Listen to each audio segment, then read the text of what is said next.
এই যে আপনাদের সন্তান ইশরাক হোসেন, ধানের শীষের প্রার্থী ইশরাক হোসেন, তার হাতে আমি আজকে আনুষ্ঠানিকভাবে ধানের শীষ তুলে দিলাম। আপনাদের এলাকার সন্তান এই যে ইশরাক, শুধু ইশরাক না, ইশরাকের বাবা মরহুম সাদেক হোসেন খোকা, উনিও এই এলাকার মানুষের জন্য কাজ করেছিলেন, এলাকার মানুষের উন্নয়নের জন্য উনি কাজ করেছেন।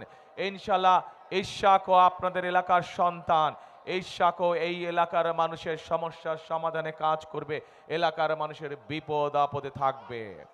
এই যে ইশরাক একটু আগে তার বক্তব্যে বলল যে এই এলাকায় মানুষের হাসপাতাল প্রয়োজন, সরকারি হাসপাতাল প্রয়োজন, যেই হাসপাতালটি আছে এটাকে আরো বড় করতে হবে।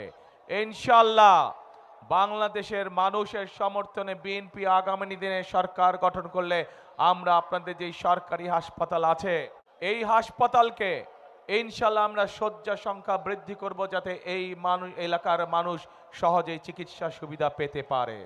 প্রিয় ভাই বোনেরা, এই এলাকার আর একটি বড় সমস্যা আছে। এই সমস্যা শুধু এই এলাকার নয়, এই সমস্যা সমগ্র ঢাকা শহরের। সেটি হচ্ছে বুড়িগঙ্গা নদী। এই বুড়িগঙ্গা নদীকে আমাদেরকে ঠিক করতে হবে। বুড়িগঙ্গা নদীর পানি সম্পূর্ণভাবে কলুষিত হয়ে গিয়েছে। এই বুড়িগঙ্গা নদীকে আমাদের সুন্দর করে আবার পরিষ্কার করতে হবে, যাতে এই এলাকার মানুষ যেই বুড়িগঙ্গাকে নিয়ে গর্ব করত, সেই আমরা গর্বকে যাতে আবার ফিরিয়ে আনতে পারি। প্রিয় ভাই বোনেরা, এই এলাকার আরেকটি সমস্যা আছে। সেই সমস্যাটি হচ্ছে এলাকার মানুষের কর্মসংস্থানের সমস্যা।